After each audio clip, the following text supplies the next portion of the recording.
Yo, what is going on, guys? It is Fifakill, as you know. Now, this is a really long video, and the action gets started right from the get-go, so I'm just going to get right into this now. So what you guys are going to be seeing on the screen is basically me going through the Spitfire, which is the best SMG and the best gun in the game, in my opinion, and showing you guys the recoil patterns so that I can show you how to control them. Now, a lot of people have been asking for this video, and it's how to use the gun. Now, a lot of people have used it, that's too much recoil, they can't control it, and they can't use it, and it's not good, but then they see me use it, and they don't understand, so that's what I'm here to explain. So basically, these clips will show you me using the regular Spitfire, the wildfire Spitfire, that's the operator mod that gives it rapid fire, and basically just going through their normal recoil from a distance, and then when I control it as well. So basically, the interesting thing about the regular Spitfire is when you fire it, if you hold it down long enough, eventually it gets to a point in the corner, like it curls around, and then it stops at a point, and then you will no longer have to control the recoil. Now, the interesting thing is with the wildfire Spitfire, there is a point where it stops, but the mag isn't long enough to stop there, so you basically just keep shooting, and you'll have to control the recoil a lot more. Distance has an effect on this recoil as well. The closer you are, the less of that curve that you guys see is going to be happening, so the longer you are away, the harder it is going to be to control. But with a Spitfire, it's a submachine gun, you can expect that anyway, and if you do want to take those longer range gunfights, I would suggest bursting the gun. There's basically no recoil if you just tap the trigger a little bit. It will stay on that one little point, which I think I show you guys here too, but I don't do that very often. The best thing about the Spitfire is its fire rate, so you want to be getting in up close gunfights, which you can manipulate maps to play that way. Even bigger maps, there's obviously short range areas, and you can kind of manipulate the map to play how you want it to play. But yeah, so you guys will see all of that stuff, and then I show you the comparison between the regular Spitfire and the wildfire one. The wildfire one is a lot harder to control. The regular Spitfire kind of goes more rounded, so you just have to pull left at first, down, and then right, and then when it gets to that sweet spot where it stops, then you can just hold it down. But that doesn't happen very often. Most of the time in gunfights, you're going to be killing people rather quickly, so you just have to control that initial recoil. But like I said, if you can get close to people, the recoil is going to be a lot less effective, and you'll have to control it a lot less, which I also showed you guys in those clips right there. The wildfire one, you're always going to have to control that. Even if you're point blank, it's going to bounce a lot, but like I said, it's the same thing every time. It kind of curls up to the right and then goes up to the left. Same with both the Spitfires, but one just levels out more. So what you're going to do is pull down and left. Exactly the recoil pattern you guys saw, the way it curves up and round. You want to do the exact opposite of that with your right analog, so you want to pull down and round. And then when you get to that sweet spot, then you can just fire away. You don't even have to control it anymore, and it's going to stay exactly where you want it. That's only if you're using extended mags, no rapid fire, and firing at the same person or a group of people for a long period of time. So don't rely on that. You're going to want to be, you know, focusing on your aim all the time. But yeah, no, if you take all these things into account and you try and get closer in gunfights, then you'll be doing a lot better. As you guys see, this gameplay, by the way, is a crazy gameplay. I go 121 to 5.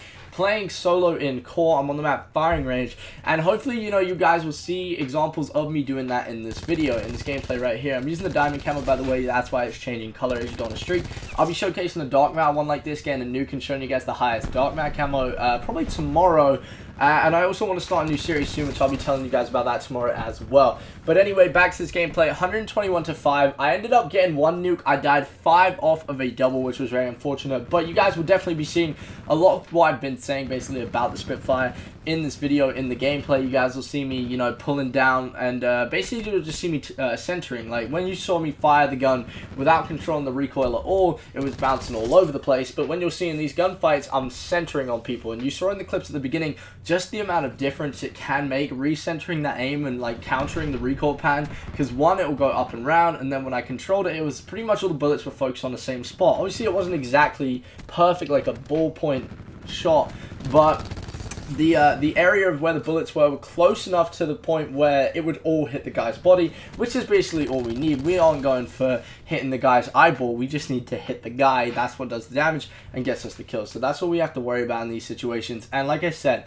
firing range. The map is a very small map, but I do take quite a few long range gunfights. For example, when I'm up on top of the roof, I'm shooting down into that back spawn. That's quite a distance, especially with the Spitfire. Most people would say you wouldn't be able to hit gunshots like that, but you can, and it's going to come with practice. The thing with these recoil patterns in Black Ops 4 is they're exactly the same. They never change. The gun will always go in that up and left motion in the exact same way. So if you use the same gun for a long period of time, you will learn its recoil pattern, even if you weren't trying to. Now you guys can go away and try and do the exact counter of the Spitfire pattern, and then you can get it just right. But you would do it naturally anyway. If you use the same gun for long enough, it's just muscle memory. You'd learn to pull in that way. So, you know, using the same gun over and over again is definitely going to give you some benefit in this game. You'll get used to it more. You'll be more accurate with that gun. But I would definitely like suggest you switch it up. Otherwise, you'll just become boring. The game will be boring, and you might be good with one gun. But what good is that if you're good with an AR and then you get on a map like Summit where you need to use an SMG? That is not going to help you. So definitely switch it up. But in theory, if you use the same gun, you would perfect it. And that's the whole point of this game. And that's kind of what raises the skill gap a bit. Good players are going to get used to different guns quicker. They're going to be able to control guns. And that's really where, you know, you'll see the separation between good and bad players. So if you guys maybe aren't as good, go out, pick a gun, learn its recoil pattern, and you'll be a lot more accurate with it. Now the Spitfire, like I said, this gun is crazy good because of its fire rate. If you get in a close range gunfight between the Spitfire and any other gun in the game, except maybe a shotgun, you are going to win. But the shotgun, even then you can beat it, because the shotguns, you have to hit your shots pretty well. And obviously there is no recoil pattern to master on a shotgun, it's just a spray of bullets. So if you're good with the Spitfire, you will beat a shotgun 9 times out of 10 if you get really good at it. Another thing that can help you in these gunfights is jumping or drop shot. Now drop shot isn't as good in this game as it's been in the past. There's a little bit of a delay between when you actually lay down and when you can actually aim and shoot. So I wouldn't suggest drop shot unless you have to. I would definitely lean more towards jump shot. That just adds another variable into the game. The thing that made it hard to be good at jetpack games is that there was like another vertical element. Now, even though it's boots on the ground, you can kind of add that if you jump shot, because the guy's going to be kind of trying to center his shots around your chest area. That's the biggest area to shoot and the most effective damage area, right? Other than the head, but that's not realistic to shoot someone's head. So if you jump, that guy's then going to be shooting at your feet, and that's not going to do much damage. Meanwhile, you're shooting his chest the whole time, and also he has to react to you jumping. He's going to have to aim up. You're going to fall down. He's going to be aiming everywhere. It's going to freak him out, and you're probably going to win the gunfight. So jump, learn your recoil patterns, and learn the maps. Learning the maps is one of the most important things. You guys, if you're using the Spitfire, that's what this video is about. The Spitfire is the best gun in the game, as you guys saw with this gameplay. If you're using the Spitfire, you might be playing, I don't know, what's a massive map? Jungle, or maybe a better idea, Arsenal. Arsenal's a huge map. There's a lot of long range areas, but if you sneak through the vents, you go around the back ways, you can make it close range. And that's what you want to be doing with the Spitfire, because it will beat any gun up close. There could be a guy waiting at the end of a long push with an ICR, the most accurate gun, right?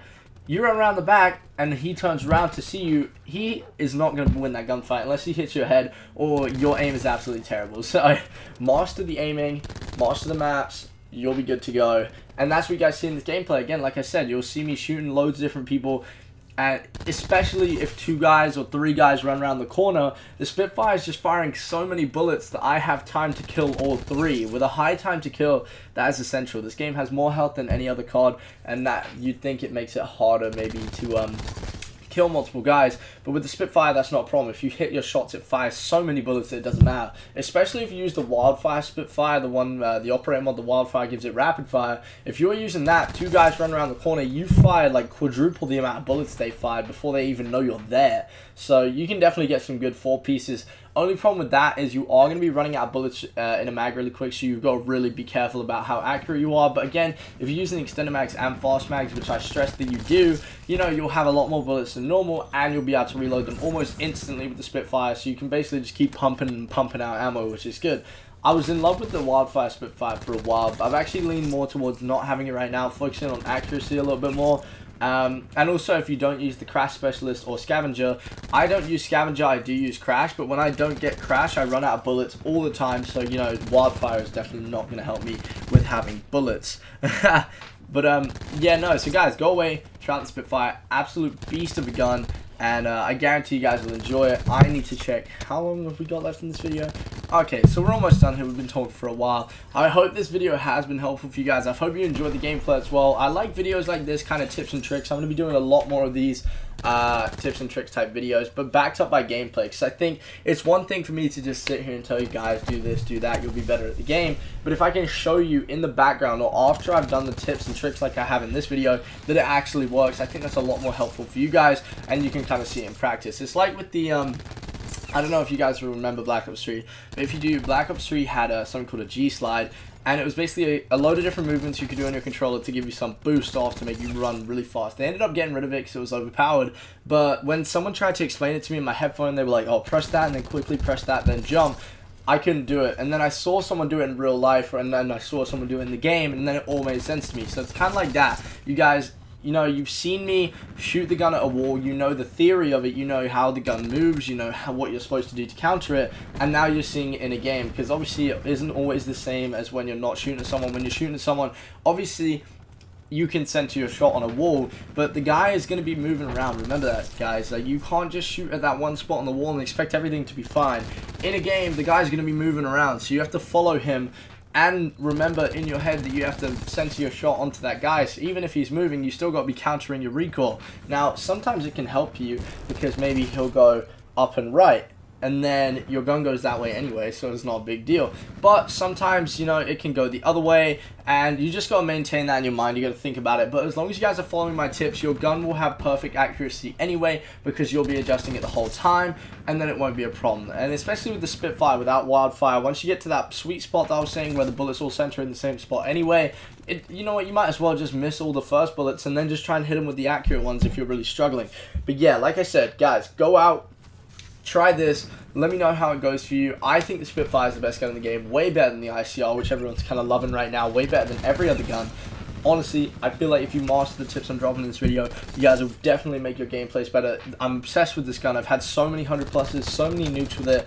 And I think at this point, I've kind of learned that recoil pattern perfectly, and it's probably time for me to move on to another gun. I've got a few more gameplays I want to show you guys with the Spitfire, but I'm going to move on to something else so that I can maybe give you guys some tips on other weapons. If you guys want tips on anything else, like maps, nukes, anything, just let me know in the comments. If you did enjoy the video, drop a like. Enjoy the rest of this gameplay. I hope you've enjoyed it so far. Crazy game.